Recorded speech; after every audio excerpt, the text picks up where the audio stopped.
Gemini, hello there, my beautiful friends. We're going to do your general tarot reading for mid-July 2026. Thank you so much for joining me today. You know, I appreciate each and every single one of you. So let's get right down to business as always and start you off with an oracle card here, just so we can dip our toes in the energy and see what's happening for the lovely Gemini collective. I hope you're all doing fabulous and fantastic, my friends. Let's get it going here. My guide, spirit team, talk to me. What do we got for the beautiful Gemini collective in mid-July? What energies, messages, insights can we take a little peek at? And yeah, we're just going to take a real quick look at this first card. Then we'll get into the full reading itself. And at the very end, I'll pull you a bonus card from the Shadowland Tarot just to see what might be in the shadows or what shadow work you can lean into, which is always interesting. But let's get it going here. Let's rock and see what we got for Gemini in mid-July. What's the vibe? What's the energy? Let's get this card out nice and quick, my friends. Gonna have ourselves a good time today. Okay, so this card does show up every now and then. We see this person with a literal other person on their back, on their shoulders. And this energy does remind me of the Ten of Wands. Now, there's some good stuff with it, but it's a bit of a weight to it, right? There's like a heaviness to this type of energy. Now, before we fully dive into that, if you're new here, I'll be speaking about the July subscriber surprise towards the end, so you might want to check that out. And also, if you could kindly illuminate that like button by tapping it right on its third eye, I'd greatly appreciate it. But enough of the promo, back into the reading. Let's talk more in depth about this card. So as you can see, we have this person here kind of like bent down with this other person, just chilling right on their back. And I mentioned the 10 wands. If you don't know what that card looks like, it's usually a dude. He has like a whole bundle, 10 wands that look like huge rods, and he's like carrying them up a hill. So there's a weight to the energy, right? Now, for some Geminis, maybe you have a lot on your plate. Maybe you have a lot of weight on your shoulders, proverbially. This could be mind, body, or soul. So sometimes if we're going through a time that where things feel clunky or things aren't moving how we like them to move, this energy will show up. Burden, that's the big word that comes to mind when I think of Ten of Wands. Now, there's a really good aspect to this card as well. It's very determined to see something through, where it says like, okay, I signed up for this, I'm going to see it through. I said I was going to do that, I'm going to follow through. So it's like keeping a promise or just following through with something is big here. So I love the determination. I love the fight. Even if something isn't easy, I'm going to keep pushing. That's the thing I really like about this card. When it comes to the physical vessel, the body, watch out for areas like the neck, back, and spine. You might be holding some tension there when this card shows up. But we're going to let them chill and do what they do. Let's get into tarot. And again, that doesn't have to be your energy. That could be someone else bearing that heavy energy. But yeah, let's get you 3 cards in the upright. Then we'll get into that intuitive juiciness.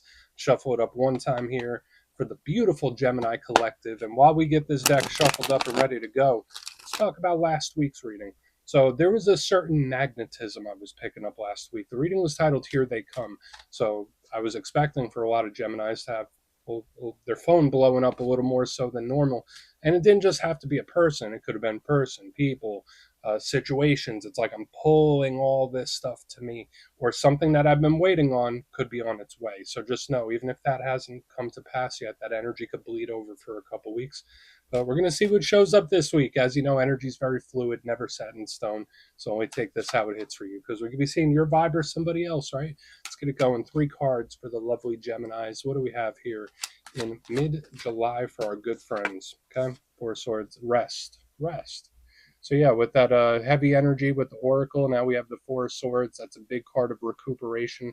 It's a very spiritual card as well. Normally I like to start with an action card, but I don't mind the 4 swords. I always feel pretty neutral about it, right? In the center, we have the Magician. There's a lot of spiritual energy, more so than usual around the Geminis this week. Let's get one more here. Let's get one more here for my beautiful Gemini friends. What do we got? Cool. All right, so 2 cards came out together. We got the 7 of Pentacles, and it doesn't seem like much is really going on around this Magician. We're gonna have to see though, because looks can be deceiving. And then we have your power card, of course, the Lovers right here as a bonus. Well, that's always a good sign. But let's go through. I'll give you some of the classical meanings and archetypes, then we'll get into that juicy intuitive stuff. But at first glance, you know me, I always love to look at the elements. I feel like that frames the reading and gives us a good foundation. We have a pretty good mixture this week, right? We have a little bit of air, which is your power element with the 4 swords and the Lovers. So lots of air that's comfortable for Gemini. We have Earth right here on the back. That's a spot we're going to have to pay attention to. And then the Magician is actually master of all elements. So we have a decent distribution. I'm not upset with what I'm seeing. But air. Speaking of the Four of Swords and the Lovers, air element, that is your comfort zone. That's your power element. So when it shows up in a Gemini reading, it's usually pretty good, right? It's a comfort zone type of thing. The thing I like about air, it's logical, it's pragmatic, it represents strategy and planning. It's very intelligent and it's knowledge driven. So whether you have a lot of curiosities in this time, there's certain things you're trying to think of, uncover, figure out. I need to know. I need to know. That's a big thing when it comes to the air. It's about informational exchange as well. So whether you're giving information or receiving it, it's big when it comes to conversations, talks, and messages. It's big when it comes to perspective as well. The only downside that comes in when we look at the air is that sometimes it could be prone to overthink. Air can also be a little cold and detached. So it's something we need to keep an eye on. Here on the back end, we have the Seven of Pentacles, which is Earth. And Earth is much more solid. So whereas air, it's flowing, it's going, it's moving, it's very quick moving. The Pentacles are the slowest movers, right? When I see Pentacles, Earth, I think of results. I think of routine. I think of daily life. So every day at this time, I do this. We think of our regularly scheduled program, right? It's great when it comes to work, money, business, finance, stability, and security. So we like Earth. It's great for those Pentacles. So if you're in Pentacle mode, that's a good sign. The downside to Earth element is that it could be very, very slow, very detailed, meticulous. So you could get a little impatient because the energy can feel heavy and clunky. So we're going to have to see how it all plays off each other. Of course, with the Magician in the center that rules over all elements. But let's go through and start building this out piece by piece. Position number one, we start with the Four of Swords. Now we see this person, they look like they're meditating, praying, taking a nap, maybe doing all at once, right? And they're just chilling there. Now this card can represent needing a rest, taking a break. It can also tie into sleep, rest, relaxation. So if you haven't been sleeping much, this card will show up. Spirit saying like, hey, Gemini, you need a few more hours, or you need a couple more hours if possible. The Four of Swords is usually very relaxed. So this is also one of the cards that I link with like taking a holiday or a vacation of some kind. It's not a bad thing. Four of Swords could represent taking a break, like a rest. So, like, not necessarily an ending, but a pause. So, we need to keep an eye on this for sure. But this does also have a downside, even though, like, it can be very healing and it could tie into prayer and meditation and going within. There's great stuff with this card. Sometimes it could feel stuck, right? Like this energy, when we look at the rough side of it, it could either feel stuck or feel like there's a disturbance in the force. So we need to really keep an eye on this Four of Swords, especially with the Seven of Pentacles on the back end. It is highly spiritual, though, too. That's one thing I have to continue to mention. Now, speaking of highly spiritual, as we move to the middle, we have our good friend here, the Magician. Love this. Similar to the High Priestess, where it could represent intuition, any sort of spiritual practice, spiritual ritual, spiritual information, anything in that realm, the Magician does tie into it. So we like the Magician for that. It's an energy conduit as well. That's why this energy is huge when it comes to manifestation, not just ritual, but trying to create something, trying to put our energy out there and have the universe reflect it back to us. So I do like the Magician. Very powerful, very powerful. But the only downside to the Magician is that it could also represent control. When either there's a situation that's out of our hands, out of our control, when there's something like, hey, I want this certain result, I'm going to do what I have to do. Sometimes the Magician could be a little overbearing. And yeah, watch out for any funky spiritual practices when he shows up, if you get my drift. So we're going to put him down and see. Normally I do like it, but it's like all the stuff going on around, or not going on around him. The energy does feel calm and chill. So for some of you, it could be great. But on the back end here, we have the Seven of Pentacles. And we see our little pal here. He's chilling in the garden. This is a card of nature and gardening, by the way. And he's waiting patiently on those pentacles to grow. So in its most positive sense, this could represent a win in the end. This could represent something paying off for you. That's great. Reaping your rewards and getting your harvest. So we do like this. But the downside to the Seven of Pentacles is waiting on results, waiting to see this, waiting to see that. It's an energy that can become very impatient as well. So it's something we need to keep a close eye on. Is also karmic in a way as well. This is a card that ties in with the whole reap what you sow type of energy. And especially next to the Magician with the infinity symbol, we need to see if there's some sort of energetic boomerang where it's like I put it out and it comes back, or they put it out and it came back. There could be something like that happening too. Now, here for your bonus, we won't spend too much time on it because I'm sure a lot of you already know what it means. We have the Lovers. That's a card that represents Gemini. So in a Gemini reading, it's very, very powerful. It can represent self-worth, self-love, self-care. So with these energies, super important to make sure you're taking care of yourself in whatever way you need to. But the Lovers represents partnership, soul ties, soul connections, people that were very near and dear to our hearts, right? So I do like it. It also has the angelic Archangel Raphael, which is the Archangel of Healing. So most of these cards, all of them actually, do have the spiritual undertone.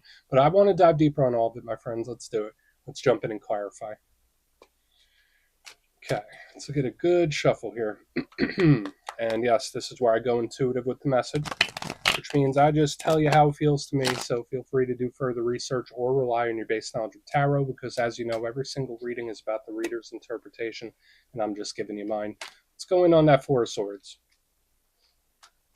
Oh, and yes, if you're a reader yourself, please feel free to play along. That's why the box is here. If you're feeling any messages you want to give to Gemini, you can drop it in the comments. I don't mind at all. All right, let's see what's up with the Four of Swords. Yeah, I just find this intriguing because it's like the magician is putting energy out, pulling energy in. It's like pulsing, but this energy doesn't seem to be doing much around it, right? So watch out for boredom, stuff like that, frustration. But why is the Four of Swords here? I mean, this energy seems cool, happy, content. All right, maybe something's better than what it seems. That's initially what I'm getting here. There could be something, even though it's difficult, it's like, but you might like the end result here, Gemini. We have the Nine of Cups in the upright, comfortable. And I always say with the Nine of Cups, our John Travolta lookalike friend there, I love him because he's like, hey, I got 9 cups. Why don't you come in and share one with me? It's relaxing, it's chilling. This is like sitting by a pool with a drink in your hand. That's how this energy feels to me initially. So I like it. Maybe it's advice from Spirit, like, hey, maybe you need to unwind a little bit, do something you enjoy, even if it's like a hobby. But the Nine of Cups, pardon me, is a huge card of blessings, abundance, wins, and victories. And like when I see the Four of Swords with the Nine of Cups, it's like I'm happy, I'm content, and I'm pulling energy towards me. Very similar to what I saw last week, where it's like, all right, sometimes there's time for action, but sometimes no action is the best action.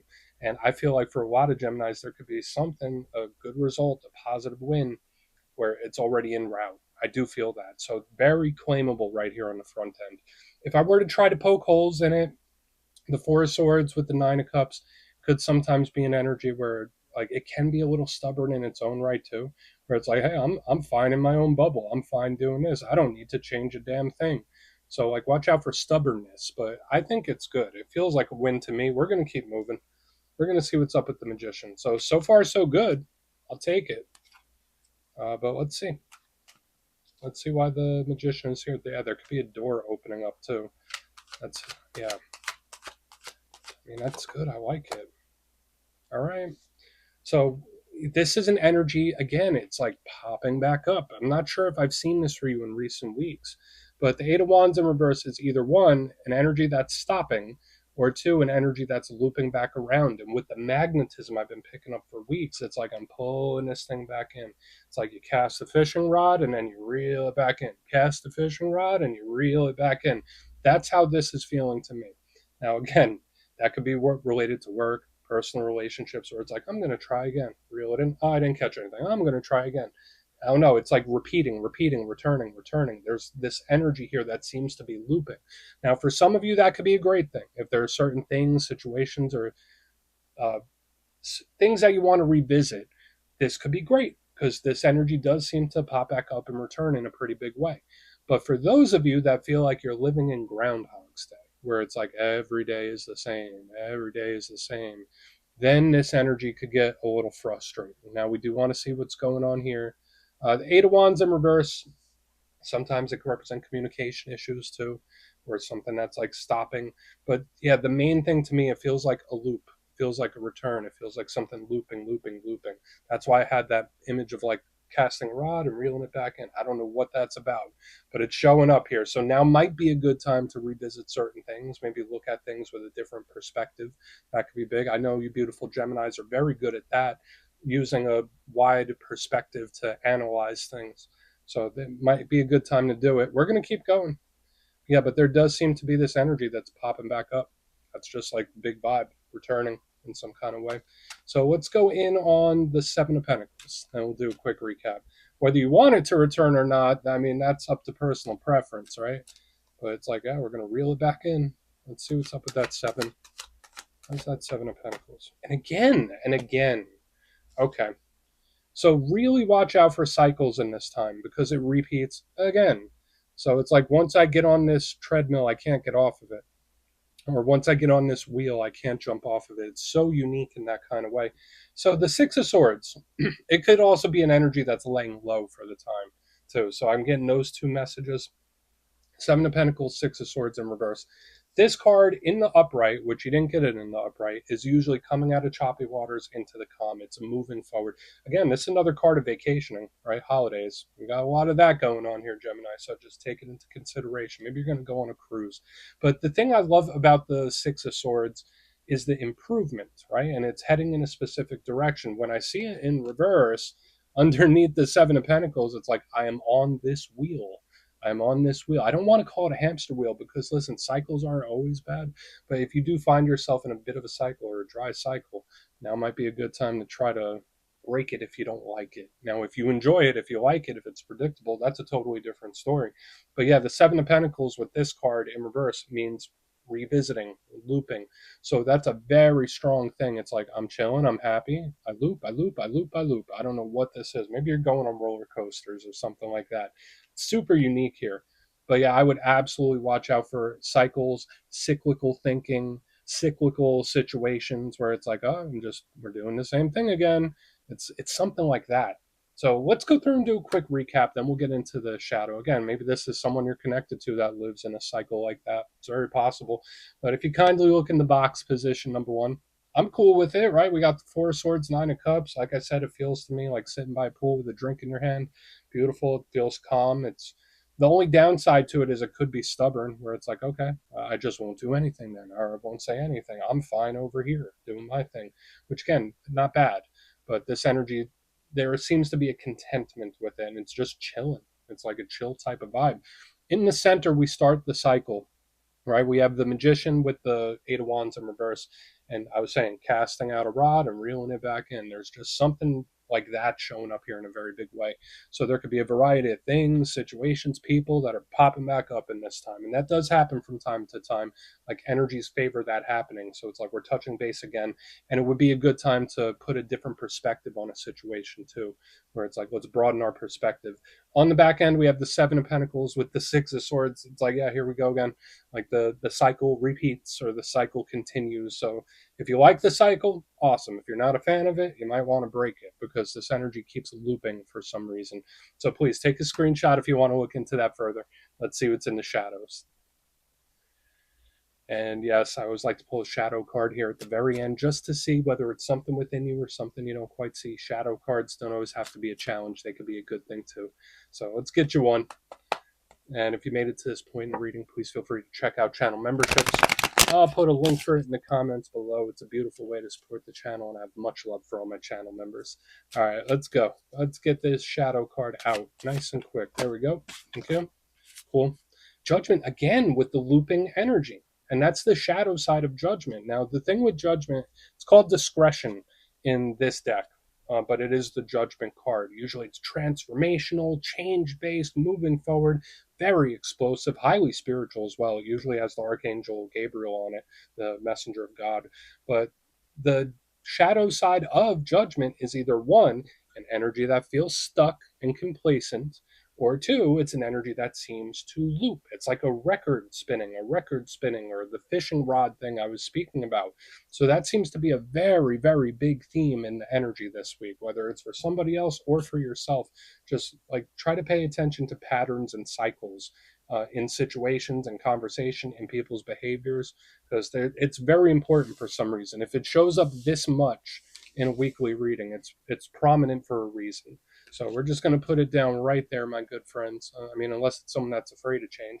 But yeah, that's what I got for you. Don't click away just yet, though. I'm going to give you the details of the July subscriber surprise. If you would like further insight on your situation or you'd like to have a chat with me, you can book a personal session with me on my website, mastermetaphysics.com.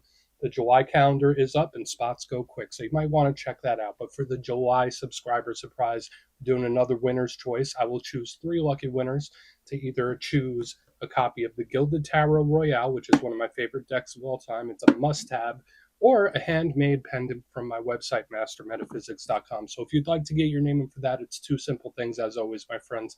First, you must be subscribed. And second, let me know down in the comments, out of all the cards that showed up in today's reading, which one spoke to you the most, or jumped out to you the most, or resonated with you. You'll be entered to win, and at the end of the month, the winners will be announced in my posts tab. As always, my friends, much love, and I'll see you soon.